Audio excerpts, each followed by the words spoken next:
¿Quedamos?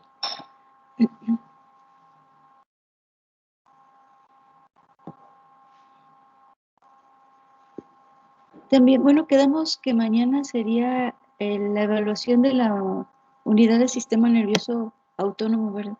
No sé si tengan alguna duda.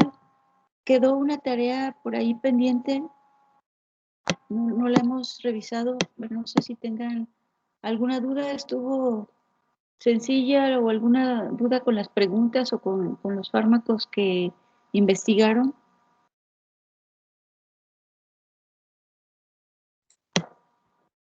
Yo tengo una en la tercera pregunta. A No ver, sé, bueno, no sé si puse los fármacos correctos. Según yo, nada más puso propanolol y el ácido acetil salicílico, pero pues ese no lo vimos aquí. a ver, deja recuerdo la tercera pregunta. A un paciente de 50, a un paciente de 50 años se le diagnostica una insuficiencia coronaria moderada. ¿Qué fármacos se le indicarían y por qué? Bueno, hay varias opciones, pero al menos del sistema nervioso autónomo, pues los de primera elección, como para esa, sí hay otros fármacos que no vimos, pero de los del sistema nervioso autónomo están los beta bloqueadores y pues la justificación por qué tiene que ver con su mecanismo de acción. Entonces, podría ser ahí cualquiera de los beta bloqueadores. A ver qué contestaron. Hay varias opciones entre los beta bloqueadores. Igual a lo mejor si hicieron una investigación, pudieron darse cuenta de que hay otros fármacos que no pertenecen al grupo de los fármacos del sistema nervioso autónomo que también pueden utilizarse en esa situación. Sí, pero si la pregunta sí fuera más directa, ¿qué fármacos del sistema nervioso autónomo se indicarían? Pues tendrían que ser bloqueadores o beta bloqueadores. Y podrían ahí cualquiera, hay diferentes opciones, cualquiera de ellos es, es una respuesta correcta. Gracias. ¿Sí? ¿Alguna otra duda?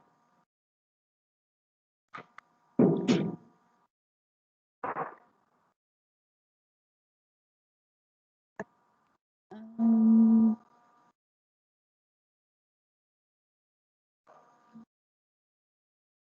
La otra manera sería como que abordar, como para estudiarlos, pues abordarlo por tratamiento. Por ejemplo, si alguien por aquí sí mencionó algunos otros. Actualmente incluso no son los únicos, no son los de primera elección, los beta bloqueadores, pero utilizándose en esas condiciones. Factores de la enzima convertidora de angiotensina podrían haber contestado eso, pero esos no los hemos visto. Entonces, pues la solución más concreta era esa. Bueno, si no hay algún otro comentario con respecto a la tarea, déjenme les comparto la presentación para continuar con... Doctora, ¿me escucho? Sí, Es que yo quería preguntarle, pero no era de la tarea, ajá, de otra cosa, sí. sobre los receptores, bueno, más bien de los fármacos que actúan a nivel ganglionar. Ujú, Este, es que no entendí muy bien sus efectos farmacológicos porque como están combinados, o sea, es sí, tanto parasimpático como simpático, no sé bien, o sea, los estimulantes serían nada más, bueno, creo que era, estimula el peristaltismo y me parece que sube la frecuencia cardíaca y la presión arterial. ¿Podríamos sí, dejarlo? sí, es que así de manera sencilla, el, a nivel ganglionar, como que hay bueno, una estimulación ganglionar, va a haber un dominio de estimulación parasimpática a nivel gastrointestinal y un dominio simpático a nivel cardiovascular. Entonces, si hay una estimulación ganglionar, va a haber una estimulación parasimpática gastrointestinal que tendría que ver con un aumento del peristaltismo, y cardiovascular, pues un aumento en la presión arterial y la frecuencia cardíaca. Y así es la combinación. Entonces, y en otros órganos depende de la dosis. ¿Sí? A dosis altas se producen unos efectos a nivel respiratorio, y a dosis baja, bueno, unos efectos relacionados con una estimulación parasimpática, y a dosis mayores pareciera que hay una mayor estimulación. Bueno, sí, depende. Entonces, en otros órganos depende de la dosis, pero a dosis terapéuticas, sí, una estimulación ganglionar va a ser una estimulación gastrointestinal parasimpática y cardiovascular simpática. Así, de manera sencilla, a grandes rasgos, eso es lo que sucede. Gracias, doctora. Sí, no, de nada. ¿Alguna otra duda?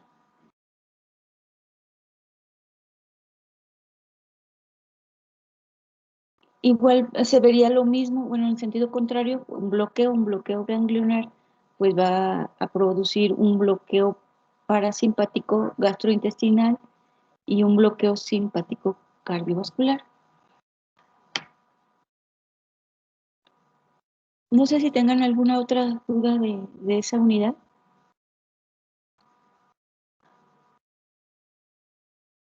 Si no, bueno, entonces vamos a continuar con sistema nervioso central.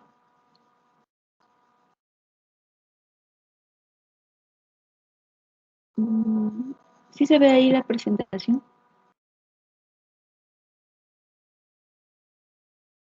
Sí. No. Entonces, bueno, estábamos hablando de las benzodiazepinas, vimos su mecanismo de acción, sus usos y sus efectos adversos, y el tratamiento en situaciones de intoxicación. Siguen siendo de los ansiolíticos e hipnóticos los más utilizados, las benzodiazepinas. Hay algunos otros que vamos a mencionar que pues como que tienen potencial, pero en realidad no han llegado a sustituir a las benzodiazepinas.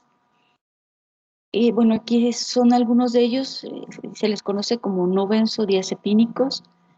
Son fármacos todavía, eh, no pertenecen a una familia, sino son fármacos sueltos. Zolpidem, ese Zolpidem tiene un mecanismo de acción similar a las benzodiazepinas, pero no es una benzodiazepina. Las benzodiazepinas son estructuras químicas muy particulares, pero sí el Zolpidem utiliza el mismo receptor de las benzodiazepinas, por eso el mecanismo de acción es muy parecido. Por su distribución y porque actúa en receptores benzodiazepínicos específicos que están en cerebelo y en corteza. Por ejemplo, no actúan en médula espinal como sí lo hacen las benzodiazepinas. Sus efectos son menos intensos y únicamente se utilizan y tienen un efecto hipnótico. Tampoco alcanzan a producir relajación muscular. Entonces se utilizan, esa podría ser una ventaja de que solamente tienen efectos hipnóticos, sin que tengan tan intensos los efectos ansiolíticos. No se podrían utilizar para esa condición, pero sí para producir sueños sin producir otros efectos a nivel central. Sin embargo, no está todavía muy difundido su uso. Algunos de los efectos adversos es que el sueño que producen no es un sueño parecido al normal. Las personas que son medicadas con esto, eh, pues sufren de pesadillas y su sueño no es reparador. les produce cefaleas, problemas digestivos, mareo, y hay una somnolencia que también es un efecto que se presenta con las benzodiazepinas, una somnolencia diurna, ¿sí?, durante el día. Entonces, bueno, son así características generales del Zolpidem. La buspirona es otro hipnótico, también similar al Zolpidem, no tiene efecto ansiolítico, no es relajante muscular tampoco, y este tiene un receptor diferente, actúa sobre el receptor de la serotonina, entonces es un mecanismo diferente. Entre sus efectos adversos es que produce cefalea, nerviosismo y mareos. Entonces también es otro fármaco, una alternativa no benzodiazepínica para el tratamiento del insomnio. Este es otro, Soplicona, también utiliza receptores benzodiazepínicos, no produce sedación residual, ni hay este rebote. Este sí se puede suspender su administración de manera abrupta sin que se produzca el síndrome de abstinencia. A pesar de estas ventajas, tampoco su uso todavía no está difundido. Presenta esta desventaja que es menor, pero a veces por eso no se continúa con un tratamiento, deja un sabor metálico desagradable.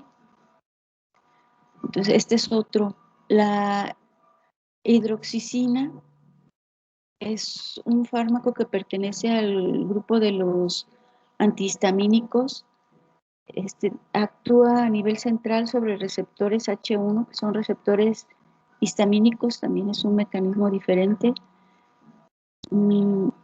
Estos fármacos también no crean dependencia como sí los otros, y es muy utilizado. Este sí ha sido utilizado en niños. Hay algunos otros antihistamínicos de este grupo que también son utilizados, y aquí en especial como hipnóticos para inducir el sueño. Entonces, entre las desventajas es que se produce sedación, mareos, problemas gastrointestinales. Estos actúan además sobre otros receptores muscarínicos, por lo que se produce esta sequedad en la boca y la retención urinaria. Entonces bloquean otros receptores. Estos son algunos otros, estos serían simplemente hipnóticos no benzodiazepínicos. Otro grupo de estos sí son como barbitúricos, ansiolíticos e hipnóticos, fueron utilizados con anterioridad a las benzodiazepinas. Actualmente en realidad no se utilizan tanto ni como ansiolíticos ni como hipnóticos, pero antes sí, nada más que fueron desplazados por las benzodiazepinas. De estos vamos a ver que, bueno, todo lo que funciona a nivel central siempre tiene como huecos en cuanto a mecanismo de acción. De esto se ha estudiado y se tiene ya definido que al menos presenta estos tres mecanismos de acción diferentes, los barbitúricos. Uno es que potencian también la acción de GABA sobre su receptor GABA. Ya ven que es un mecanismo similar a las benzodiazepinas, solo que los barbitúricos tienen un sitio de unión diferente a las benzodiazepinas. Pero también lo que hacen es potenciar a GABA sobre su receptor, y entonces lo que sucede es que el canal se abre con más frecuencia, y de esa manera aumenta también el flujo de ion cloruro, y aumenta la hiperpolarización y aumenta esta acción inhibitoria, depresora del sistema nervioso central. Ese es uno de los mecanismos conocidos de los barbitúricos. Otro mecanismo es que inhiben, en este caso, bloqueando a otro neurotransmisor, el glutamato. El glutamato tiene sus receptores, este receptor que se conoce como AMPA, es el receptor del neurotransmisor glutamato. El glutamato, cuando se une a su receptor, también un receptor acoplado a canal iónico, el canal iónico se abre y deja entrar sodio, y entonces se produce una despolarización y hay una estimulación. Lo que hace el barbitúrico es bloquear al receptor del glutamato, evitando que se dé esta despolarización y este impulso eléctrico. Son dos mecanismos diferentes, involucrando a dos diferentes neurotransmisores, el glutamato y el GABA. Y el tercer mecanismo es una acción directa sobre los canales dependientes de voltaje. Bueno, para que se dé este impulso eléctrico, igual que sucede en el sistema nervioso autónomo, pues ingresa un ion positivo, hay una despolarización, y ese cambio en la polaridad provoca que se vayan abriendo los canales dependientes de voltaje. Y entonces se deja entrar sodio, sale potasio, todos estos canales que están aquí dibujados son canales dependientes de voltaje. Aquí lo que hace el barbitúrico es interrumpir directamente estos canales, se unen en algún punto. Entonces tiene que haber primero una estimulación para que el canal se abra y entonces pueda ingresar el barbitúrico e interrumpir ese flujo y ese impulso eléctrico. De esta manera, pues también hay una depresión del sistema nervioso central. Entonces son tres mecanismos que están funcionando de manera simultánea. Por eso la acción de los barbitúricos es más intensa, incluso tienen un margen de seguridad más estrecho, que sí es más fácil que con esta depresión se alcance una depresión incluso cardiovascular o cardiorrespiratoria. Y es más riesgoso utilizar estos barbitúricos, por eso pues han sido desplazados su uso por las benzodiazepinas, al menos en cuanto a ser utilizados como ansiolíticos y como hipnóticos. No sé si hasta aquí va quedando claro.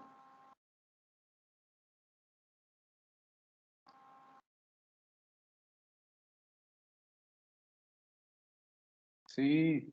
Sí, bien, gracias.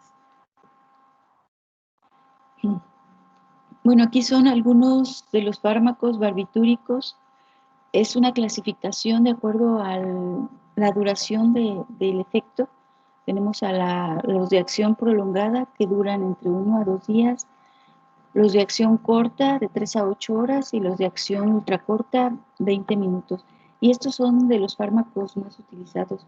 También la lista es un poco más amplia, pero no es tampoco tan amplia. Son los principales fármacos. Tenemos al fenobarbital, al pentobarbital, secobarbital y tiopental.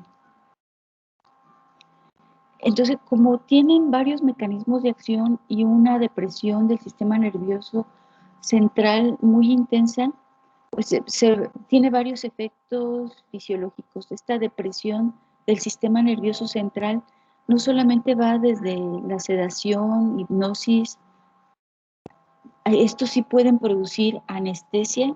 De hecho, las benzodiazepinas también producen cierto grado de anestesia, pero se requieren dosis más elevadas. De estos, incluso los barbitúricos son utilizados como anestésicos generales. Esta anestesia general es esa que producen los barbitúricos, pero como les comentaba, tienen un estrecho margen de seguridad, entonces se puede alcanzar el coma y conducir a la muerte. También producen una depresión respiratoria. Hay una supresión de la respuesta de la sensibilidad al dióxido de carbono, y eso, aparte de la depresión por depresión central, se produce esta depresión respiratoria por esta pérdida de sensibilidad a los gases, estos quimiorreceptores del dióxido de carbono. Se pierde esa sensibilidad por la presencia de los barbitúricos. Entonces, pues el riesgo es mucho mayor. Esos son algunos de los efectos fisiológicos importantes de los barbitúricos. Y bueno, lo otro también es, los comentábamos cuando veíamos la unidad de farmacocinética. La inducción enzimática, recuerdan, es el aumento en la cantidad, en la síntesis de algunas enzimas que participan en la degradación. Y los barbitúricos son potentes inductores enzimáticos. Aumentan la síntesis de enzimas del complejo CYP450, lo que genera tolerancia metabólica.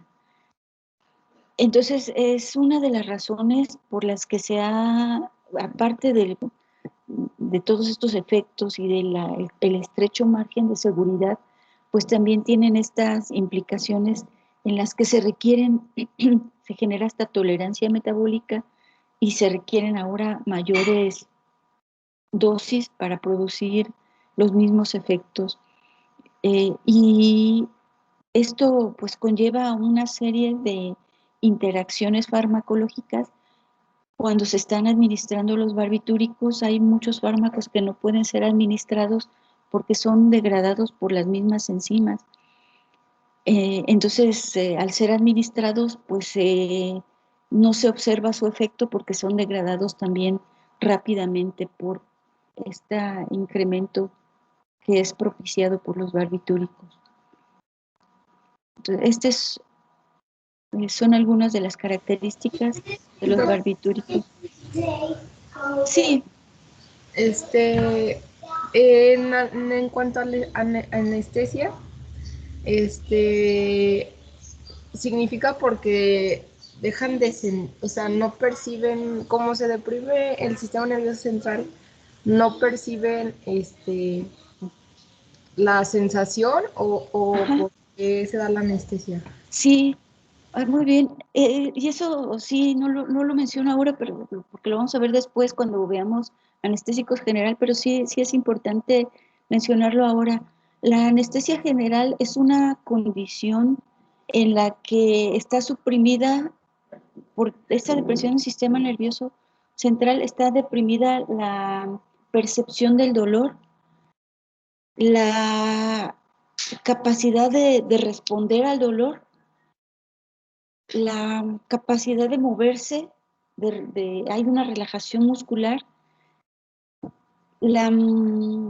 hay una pérdida de conciencia muy importante, una pérdida de conciencia reversible, ¿sí? Que conforme pasa el anestésico pues se regresa. Entonces, en conjunto, todas esas características es la anestesia general.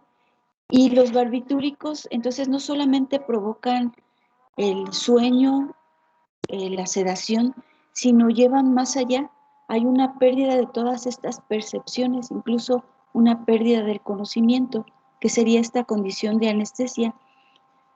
Las benzodiazepinas también alcanzan a llevar a esta condición, incluso a dosis excesiva o a dosis elevada, pueden llevarse a cabo intervenciones quirúrgicas, porque hay esta condiciones, todas estas condiciones que les mencionaba se alcanzan, pero sí con los barbitúricos es como más fácil. La dosis entre una sedación, una hipnosis y la anestesia están muy próximas. Casi que la dosis a la que se produce la hipnosis, a lo mejor pareciera que el paciente está sedado o alcanzó el sueño, pero en realidad se alcanzó todo no hay reflejos, no hay respuesta a estímulos, hay pérdida de conocimiento, es mucho más que el propio sueño. Sí, entonces no sé si contesto tu pregunta, es una depresión más intensa. Sí, doctora, gracias. Sí, de nada.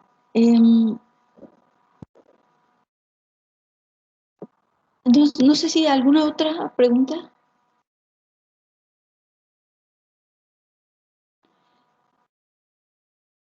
Y entonces, pues, los usos de los barbitúricos antiguamente se utilizaban como ansiolíticos, pero pues han sido reemplazados por las benzodiazepinas como hipnóticos, pero han sido reemplazados por las benzodiazepinas.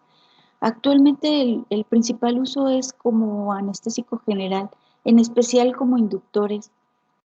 Vamos a ver, ahorita que veamos estas características de los anestésicos generales, pues que hay varias etapas y entonces se utiliza como al inicio, como para producir rápidamente las condiciones de anestesia general y a veces el mantenimiento durante la intervención quirúrgica ya se da con otro tipo de anestésicos.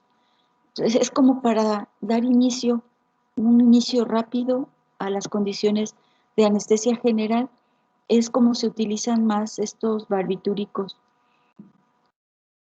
También esta depresión en el sistema nervioso central sí produce, pues alcanza a producir relajación muscular, entonces también, aunque también hay otros fármacos de primera elección, pueden ser utilizados en estado epiléptico o durante algún otro tipo de convulsiones para producir la relajación muscular. Estos son algunos de los usos. Entre los efectos adversos, pues durante su uso están, aparte del estrecho margen de seguridad y de que puede llegarse rápidamente a la muerte incluso, eh, algunos efectos adversos pueden ser confusión, somnolencia, baja de concentración. Incluso cuando se administraban como hipnóticos, también el sueño que producen estos fármacos a dosis en las que sí se produce la hipnosis, también los pacientes que son dosificados con esto, administrados con estos fármacos, refieren sueño irregular. Sí, el sueño debe cumplir ciertos ciclos. Hay una etapa de movimiento ocular rápido donde se produce el sueño y entonces y luego pasa a otra etapa. Entonces, durante las horas que pasamos de sueño, pues se llevan a cabo estos ciclos, pero con los barbitúricos se hacía muy irregular esta ciclicidad, entonces realmente no es un sueño parecido al normal, tampoco es un sueño reparador y también los pacientes refieren pesadillas cuando son dosificados con estos fármacos.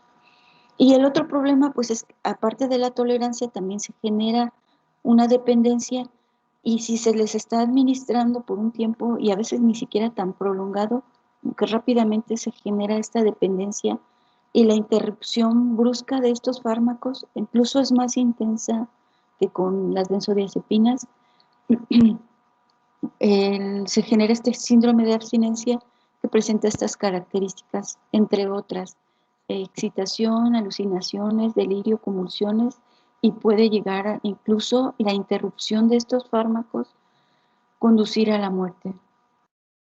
Entonces, pues también tiene varios problemas, entonces el principal uso por eso actualmente es como anestésico general, donde se administra sola esa vez y no, con esa vez no se va a generar ni la tolerancia ni los problemas de dependencia.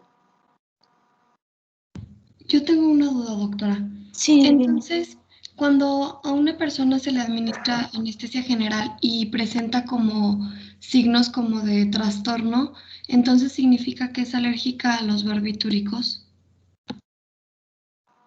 como detrás, bueno, a ver, son dos cosas diferentes. Como veíamos, cuando veíamos los efectos adversos, en realidad una buena proporción depende del fármaco, pero digamos, una proporción de las personas son alérgicas a los medicamentos y entonces se pueden dar reacciones de hipersensibilidad de cualquiera de los 4 tipos por la administración de fármacos, pero esas son características muy particulares que dependen de las características del paciente. Por ejemplo, tenemos la hipersensibilidad tipo 1 que puede manifestarse con algo leve, por ejemplo, erupción cutánea o rinorrea o, o algo más grave como un shock anafiláctico.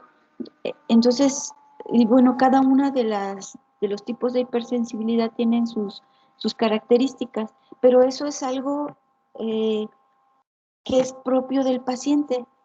Estos otros efectos adversos, estos de confusión o cualquier otro efecto adverso, em, por ejemplo, estos, confusión, somnolencia, concentración, no es tanto una reacción de hipersensibilidad, es una respuesta producida, es un efecto, en este caso sería un efecto colateral, porque todo esto tiene que ver con el mismo mecanismo de acción.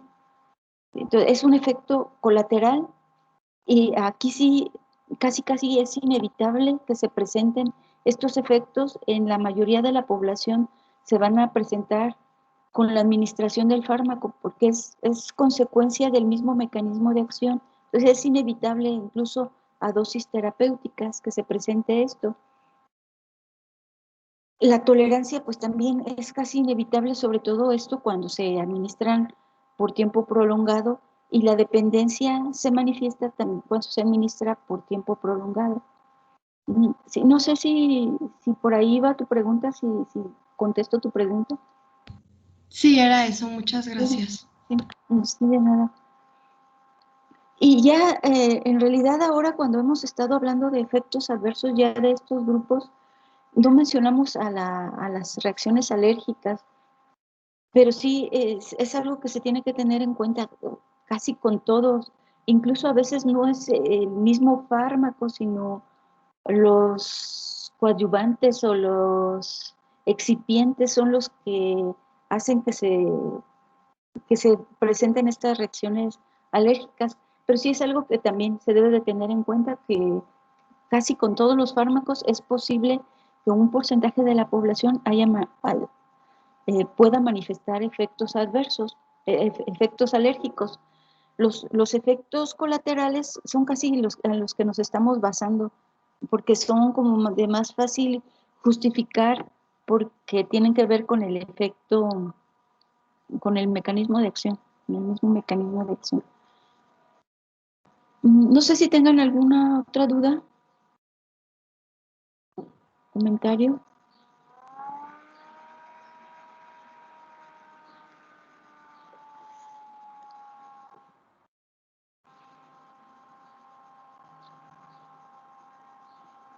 Bueno, este es otro grupo diferente. También son depresores del sistema nervioso central, los anestésicos generales. Esto vamos a ver que pues producen tal depresión del sistema nervioso central que producen esta condición de las que les hablaba, la condición de anestesia general, que es una condición en la que se pueden llevar a cabo intervenciones quirúrgicas mayores. Y aquí están las características. Hay una pérdida de conciencia reversible, de sensibilidad, de actividad refleja ante estímulos dolorosos, de actividad motora, incluso hay una pérdida de memoria. Todas estas condiciones son de anestesia general, pero en realidad los fármacos utilizados como anestésicos generales a veces es difícil que produzcan por sí solos todas las condiciones necesarias para llevar a cabo la intervención quirúrgica. Usualmente solo llevan a cabo estas que están encerradas aquí en rosa. Y entonces se requiere de algunos otros fármacos para completar completamente con estas condiciones. Esos fármacos se les conoce como preanestésicos. Entonces son fármacos, vamos a ver aquí un grupo de fármacos que sí producen anestesia general y otro grupo de fármacos que coadyuvan a que se completen las condiciones necesarias para la intervención quirúrgica.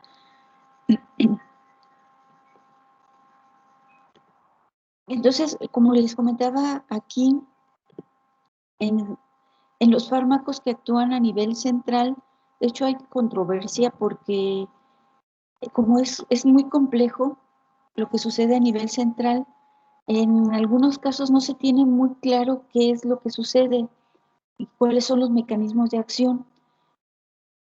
Entonces voy a describir una serie de mecanismos que se han comprobado. Algunos de ellos se presume que para algunos de los fármacos son varios de los mecanismos de acción los que suceden, en otros tal vez domine algún mecanismo más que otro. Este es un mecanismo inespecífico que ya ha sido un poco descartado, aunque no completamente, porque realmente no explica de manera total cómo es que se da el fenómeno de anestesia general con la administración de estos fármacos. Lo que se cree es que sí sigue siendo válido el mecanismo de acción, pero aunado a los otros mecanismos específicos que vamos a ver después. En este mecanismo inespecífico, lo que sucede es que el anestésico se embebe en los fosfolípidos de la membrana lipídica. Los anestésicos generales tienen la característica de ser muy lipofílicos, entonces van a tener afinidad por esta parte de la membrana celular y ahí se van a quedar atrapados.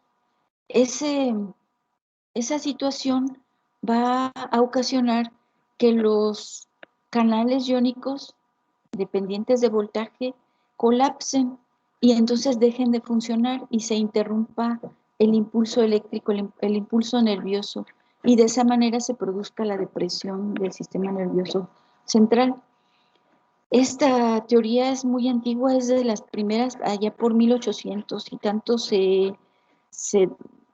pues se formuló esta teoría, se creía que así era el mecanismo general, se llama así teoría de la alteración de la permeabilidad celular y está basada en la lipofilia de los anestésicos generales porque se relaciona pues con la membrana lipídica. Y entonces a mayor lipofilia, pues mayor va a ser la potencia por esta situación.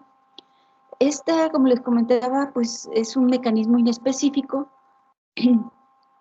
que no ha sido descartado completamente, pero que lo que sí se cree es que probablemente sea complementado por otros mecanismos de acción específica. Por ejemplo, el mecanismo GABA, en donde pues los fármacos van a modular y potenciar a la acción del neurotransmisor GABA, incrementando el flujo de iones cloruro y la hiperpolarización. Aquí se mencionan algunos, por ejemplo, ya que habíamos mencionado las benzodiazepinas y los barbitúricos que tienen este mecanismo. Estos son algunos otros anestésicos generales que pues también se cree que llevan a cabo un mecanismo similar, probablemente unido a alguna parte diferente que los barbitúricos o las benzodiazepinas, pero igual modulando la acción de GABA sobre estos receptores GABA-A. Este es otro mecanismo que tiene que ver con otro neurotransmisor, el glutamato. Bueno, el glutamato tiene varios receptores. Aquí este receptor N-metil de aspartato es uno de estos receptores. Cuando se une el glutamato, se abre un canal iónico, es un receptor acoplado a canal iónico y el canal iónico deja entrar calcio que participa en la última parte para la liberación del neurotransmisor. Entonces, algunos neurotransmisores al interrumpir el glutamato, pues van a evitar que entre calcio y se dé la liberación del neurotransmisor. Entonces también de esa manera pues hay una pérdida de la señalización y una depresión del sistema nervioso autónomo. También aquí, no sé si lo menciono después, no sé que no, pero también hay algunos, por ejemplo, la glicina también tiene una parte moduladora en un receptor parecido que también deja entrar calcio o sodio. Y entonces también se cree que los anestésicos generales bloquean a la glicina, evitando que deje entrar sodio y entonces se evita la despolarización.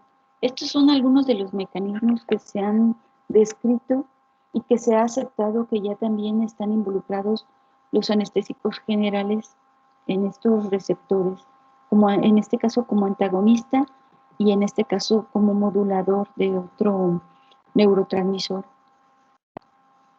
Este es otro mecanismo en el que, bueno, en este caso se habla del bloqueo directo de canales dependientes de voltaje, en este caso de canal de sodio, pero también se ha hablado de que pueden interrumpir cualquier canal de sodio o de potasio, cualquiera de los canales dependientes de voltaje. Aquí pues si se interrumpe el canal de calcio, lo que va a evitar es que se alcance la concentración suficiente de calcio en el citoplasma para que se dé la liberación del neurotransmisor y entonces pues eso evita que se dé la señalización y la comunicación entre las neuronas. Son otros mecanismos relacionados que no están completamente reconocidos, pero sí se piensa que tienen alguna implicación en la acción de los anestésicos generales, porque pues sí es como difícil que se alcance todas estas condiciones solamente actuando por un mecanismo. Entonces sí se piensa que deben ser más de un mecanismo por el que actúa un medicamento para que se produzca toda esta condición. No sé si hasta aquí tengan alguna duda o comentario.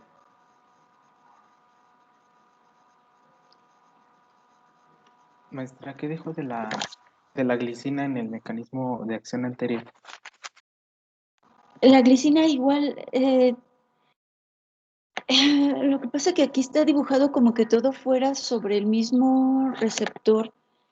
La glicina también tiene su receptor y abre, también es su receptor está acoplado a canal iónico, y entonces abre canal iónico de calcio o de sodio. Entonces, el de calcio tiene que ver con la liberación del neurotransmisor y el de sodio tiene que ver con la despolarización y la señalización. Entonces, igual para estos dos neurotransmisores, el anestésico general lo que va a hacer es antagonizarlos. Antagoniza al glutamato y antagoniza también a la glicina. La glicina sería otro neurotransmisor que abre estos canales y facilita la comunicación, ya sea el impulso eléctrico o la liberación del neurotransmisor. Entonces, al antagonizarlo, se evita que se produzcan esos fenómenos. Sí, no sé si queda claro. Bueno, pero la glicina que no es un neurotransmisor inhibitorio, A o sea, ver, no sería como un efecto sinérgico. es cierto, sí es cierto. Sí, es que aquí me confundió. Esto está, sí, perdón. Más bien sería aquí. Se parece a porque también deja entrar, sí, cierto. Perdón, sí, además voy a cambiar este dibujo porque está confuso. La glicina es también un receptor acoplado a canal iónico, pero el canal iónico que abre es el de ion cloruro. Entonces es también un neurotransmisor inhibitorio. Entonces lo que hace el neurotransmisor es potenciar la acción de la glicina. sería aquí la potenciación de glicina y de GABA. Y acá, bueno, sí, acá sí solo es el glutamato. También algo parecido, más bien aquí sería el nicotínico. Algo parecido ocurre con el nicotínico. Este es un ion, bueno, aquí se supone que deja entrar el ion calcio, pero también el ion sodio. Y los receptores nicotínicos a nivel central también dejan entrar sodio, y entonces también puede que haya un bloqueo. Sí, gracias por la aclaración, pero sí no sé si quedó claro. Y aquí sería cosa de corregir la diapositiva. Sí, muchas gracias. Sí. Y acá, pues sí, son bloqueadores de canales de calcio, también puede ser de sodio o de potasio, los canales que se interrumpen. No sé, ¿alguna otra duda? No sé si quedó aclarado el comentario de su compañero para los demás. La verdad a mí no. A ver, Ay, tampoco, doctora. ¿Lo podría volver a explicar, por favor? sí, a ver, voy a repetir los mecanismos. Y básicamente son tres. Un mecanismo que tiene que ver con una estimulación, con una, bueno, sí, estimulación de un neurotransmisor que produce una depresión. Entonces se va a potenciar la acción de GABA. Este es parecido a las benzodiazepinas, como ya lo habíamos comentado. Y aquí un mecanismo similar es el de la glicina. La glicina, también como GABA, es un neurotransmisor que abre un canal del ion cloruro. Entonces, lo que hace el anestésico general va a ser aumentar, potenciar la acción de esos neurotransmisores y aumentar el flujo del ion cloruro, aumentando la hiperpolarización y la depresión del sistema nervioso central. Sí, pues la inhibición del impulso eléctrico. Entonces, aquí iría, sí, relacionado con el ion cloruro, iría GABA y glicina.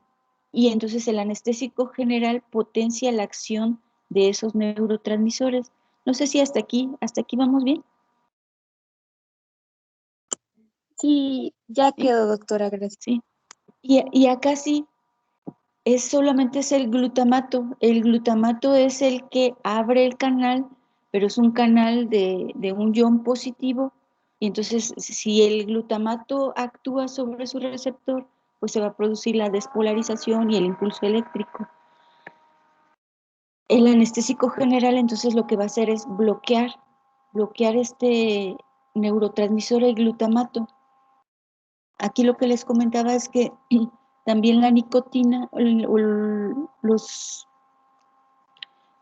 la acetilcolina más bien, la acetilcolina sobre el receptor nicotínico abre canales iónicos de sodio a nivel central, y entonces aquí sería antagonista, el mecanismo de acción del anestésico general sería antagonizar al glutamato en estos receptores o antagonizar a la acetilcolina en receptores nicotínicos.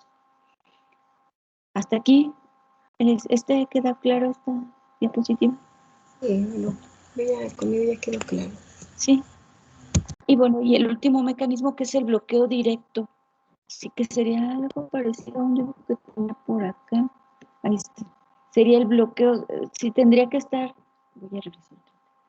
Tendría que estar abierto el canal para que el anestésico general se metiera al canal evitando el flujo